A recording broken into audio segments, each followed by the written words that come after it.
this morning. Okay.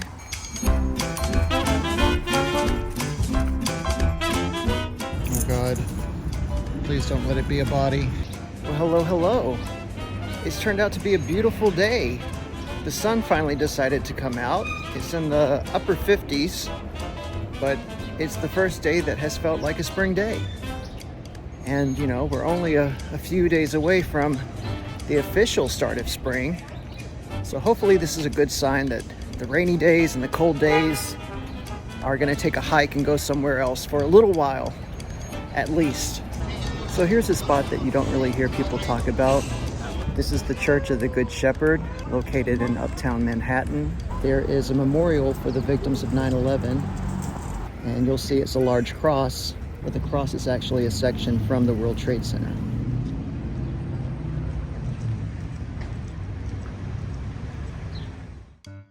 Well, let's just take a moment to acknowledge how truly beautiful this park is. And yet, I want you to think about this every time you watch television. Anytime there's a murder on television in New York City,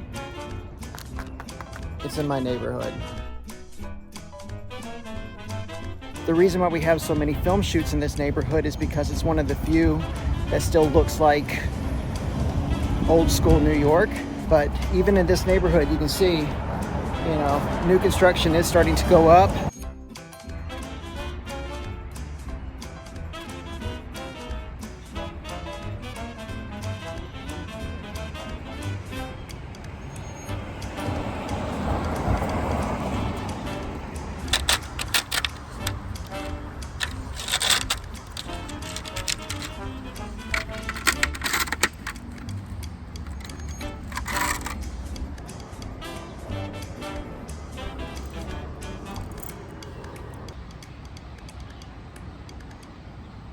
Someone has a case of the Mondays. It's this guy right here. I am reading The Garden Against Time by Olivia Laing. I'm on page 162, and it's a very interesting book. I really love Olivia's work, especially Art in Emergency. I think that's what it's called. And then there's another book called Everybody. But what I like about her work is it's sort of like when you're on YouTube and you're just like mindlessly kind of surfing, and then you find something and you fall into a wormhole, and then that subject will lead to another subject, and then you do a deep dive on that, and then you fall through another wormhole, and then you make connections, and that's what her books are like. Since I took Ace to the vet, now he has this little supplement or something, I don't really know what it is, but it's supposed to help his joints, and I'm supposed to give it to him twice a day. So now I tell him, Ace, it's time for your joint. So gross.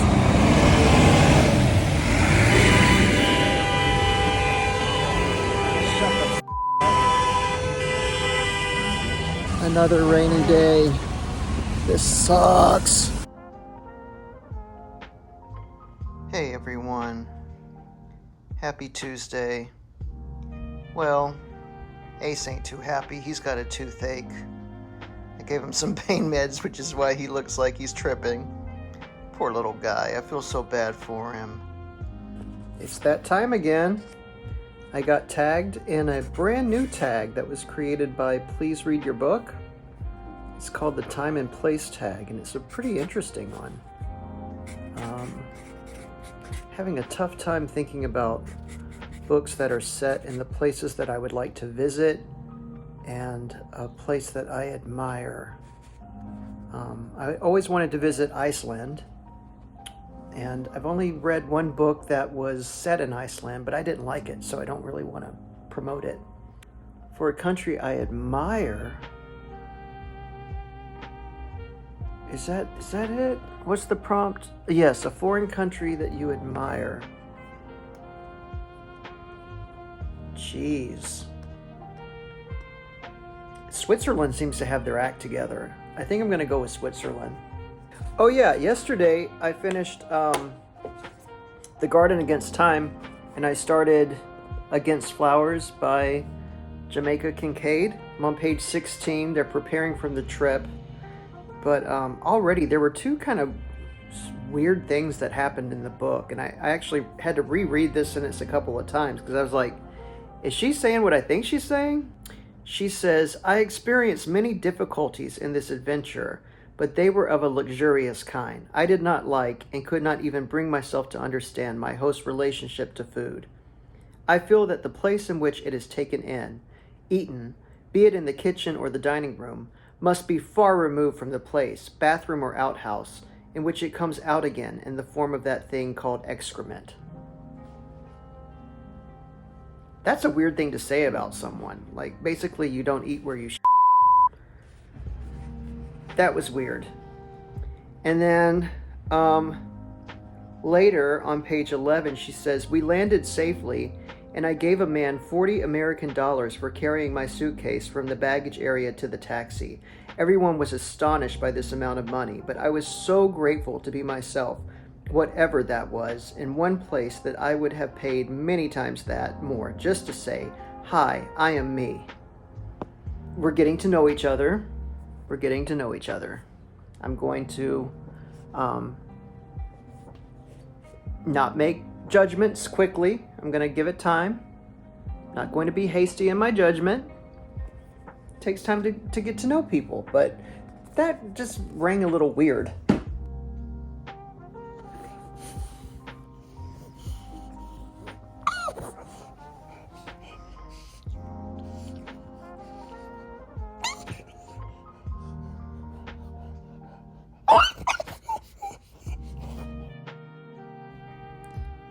Hey, it is Wednesday, and I couldn't do a lot of filming today because Ace had a really rough night last night. He was up all night with either a toothache or an ear infection.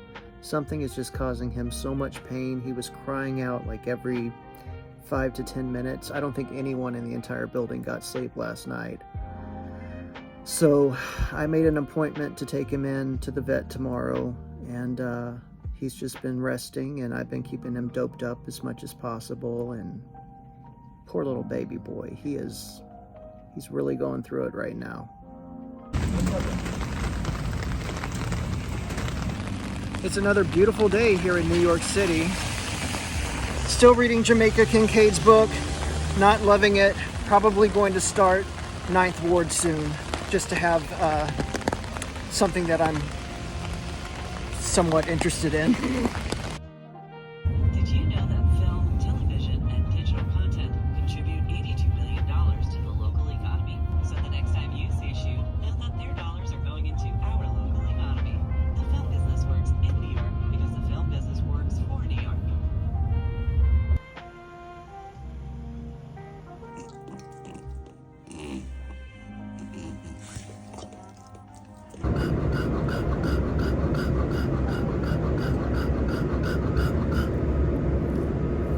Hey, I cannot believe that it is already Thursday. I don't know where this week went. It's been a very stressful week, though, I can tell you that much. Sunday was beautiful. Ace went out for a little walk across the street, hung out, was grinning from ear to ear. Sunshine, rainbows, good vibes. Sunday, fun day. And then Monday, for the most part, was fine, until we let out a little squeak that sounded like a dog toy. And then Tuesday, he started flinching and kind of yelping out.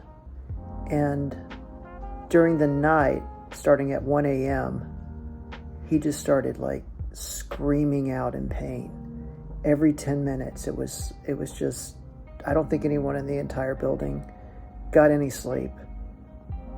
And then Wednesday, not as much yelping out, but still a lot of discomfort. I called and made the appointment to go to the vet, which we did today. Last night he slept through the night for the most part. I only heard him maybe 3 times, let out a sound. But then around 2:30 in the morning, he displayed a lot of difficulty breathing, like really heavy snorting, like what it sounds like when he's sleeping. That was just how he was breathing. And what's odd is that he did want to eat, but it was a challenge to eat while, attempting to breathe in that way. So I took him to the vet, and we are hoping, fingers crossed, that he just got a little overzealous with a chew stick. It might have kind of hurt himself, or maybe got an infection somewhere in there. So he's on antibiotics, he's on anti-inflammatories, and if he doesn't improve in the next few days, he's going to have to go back in and get x-rays. But he is showing signs of improvement. But that was my week, and 2 sleepless nights basically back to back. So as far as the reading goes, I'm not liking Among Flowers. If you look at all these little red tabs, these are like cringy red flag moments. Okay, this is the moment that turned me off to this book, and maybe to Jamaica Kincaid herself. I then met my other traveling companions, the people who would make my journey through the Himalaya a pleasure. There was Cook. His real name was so difficult to pronounce, I could not do it then, and I cannot do it now. There was his assistant, but we called him Table. And I remember him now as Table because he carried the table and the 4 chairs on which we sat for breakfast and dinner. There were many other people, all attached to our party, and they were so important to my safety and general well-being, but I could never remember their proper names. I could only remember the person who carried my bag, and this from looking at his face when I saw him pick up my bag in the morning. This is not a reflection of the relationship between power and powerless, the waiter and the diner, or anything that would resemble it. This was only a reflection of my own anxiety, my own unease. I don't know. I don't think I'm buying it. Oh, and same page. One group was from Austria, but we decided to call them the Germans because we didn't like them from the look of them. They were so professional looking with all kinds of hiking gear, all meant to make the act of hiking easier, I think.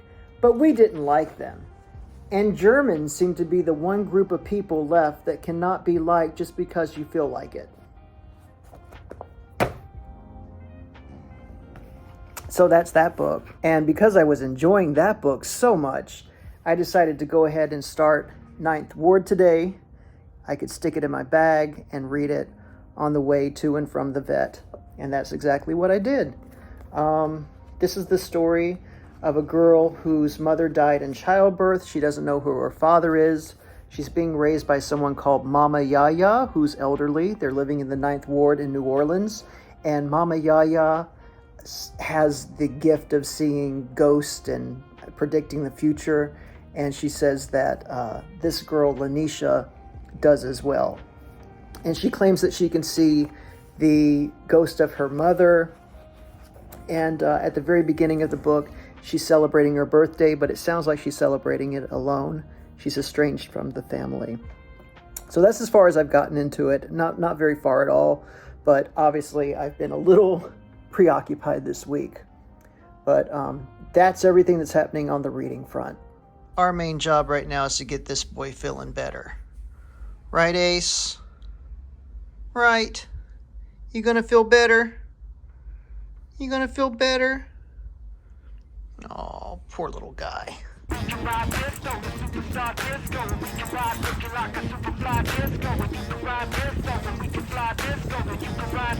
And there are huge improvements with Ace. He ate his breakfast, both soft and solid, took all of his medicines. He just went out for his walk and did his morning constitution, and he is back. He's bouncing back. So I think we're going to survive. Thank God. It's been a week from hell.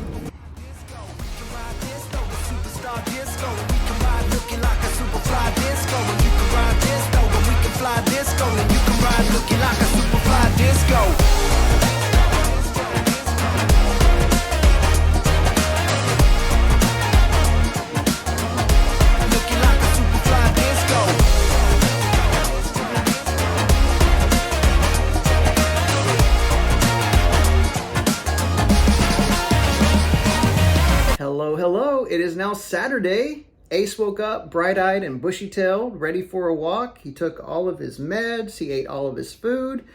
Baby boy is back with a vengeance, so that's good. When I took him out for his walk, I looked across the street and I saw that one of our neighbors put out a chest of drawers that wasn't bad. It looked like kind of like an Amazon version of Mid-Century Modern, better than what I have.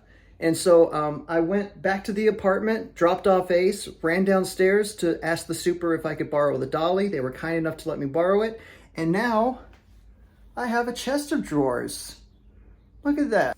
Yeah. I only have 30 pages left of this, and I cannot wait to be done with it. I hate this book.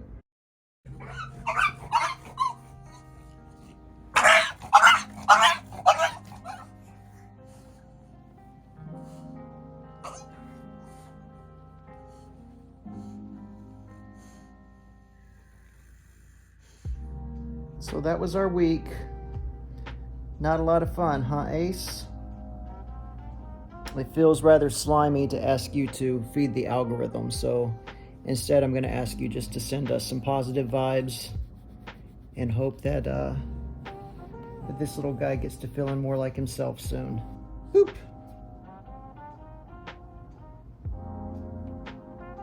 Bye, guys.